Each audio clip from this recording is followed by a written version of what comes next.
Zombies. They're normally thought of as people come back from the dead, reanimated corpses. There are many different forms of the zombie, such as ones that are caused by the advanced version of the flu. This form of zombie is typically shown in video games. The most famous video game for showing these types of zombies is the Left 4 Dead series. What if I told you that something like that could actually happen? Something along those lines? Well, we're going to find out. Before we do that, I asked a couple of people a few questions to see what they know about zombies, so I get a good idea on what the general public actually think. Somebody or something, some living creature that no longer has control of itself or its mind. Well, a person that has come back to life in any means, and well, that's it, really. Slow-moving, shambling representation of death.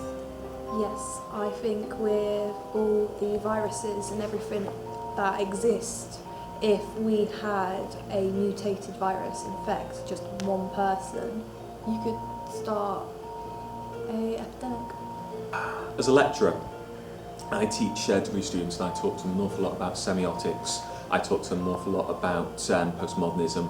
I'm very keen on getting to grips with the idea of Baudrillard's hyperreality, this idea that a fantasy can be more believable than the actual reality in front of them, and by the end of those lectures I believe in zombies because I look out and everyone just stares blankly at me.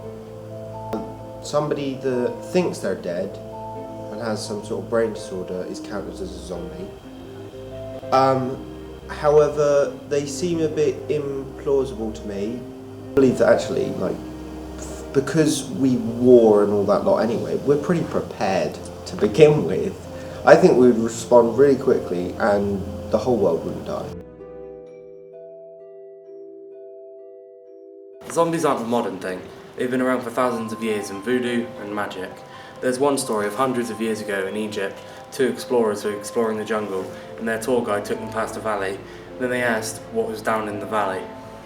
Guide then only replied with, "That is where the dead roam." There's another report of one during the Second World War of a Japanese task force called the Black Dragons. Now apparently they set out to reanimate the corpses of dead soldiers, and according to documentations, they were successful.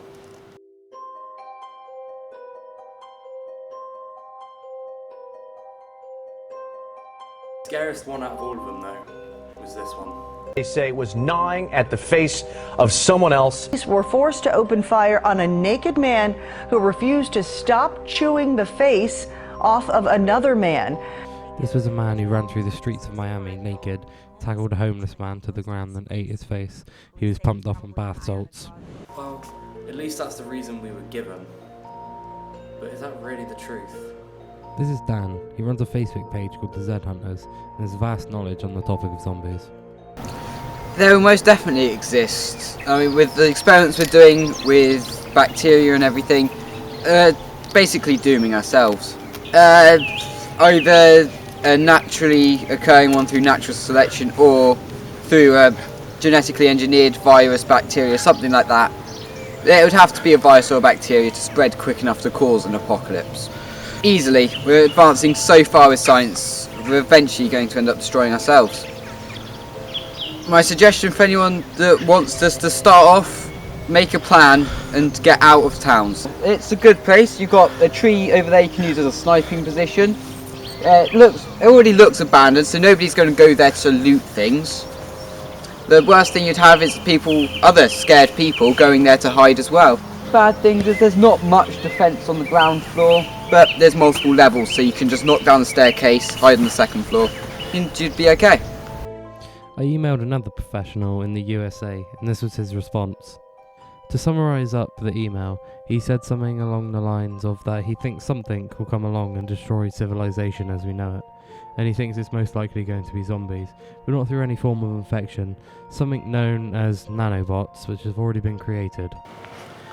So, whoa, let's just slow this down a little bit. Let's go take a look at this nanobots thing. Scientists have already created nanocyborg by fusing a tiny silicone chip to a virus. The first thing they found out is that these cyborgs can still operate up to a month after the death of the host. Notice how nanoscientists went right for the zombification. Even at this early stage they know where the horror is. According to studies, within a decade they'll have nanobots that can crawl inside your head and replace neural connections to damaged neurons. That's right, the nanobots will be able to rewire your thoughts and control you. So do the math, people. Someday there'll be little robots in your brain that can still function after you die and control you. Zombie right there. So there we have it, the most plausible way that zombies can happen. And according to science, it's only a decade away. So you might want to get preparing. Sleep tight.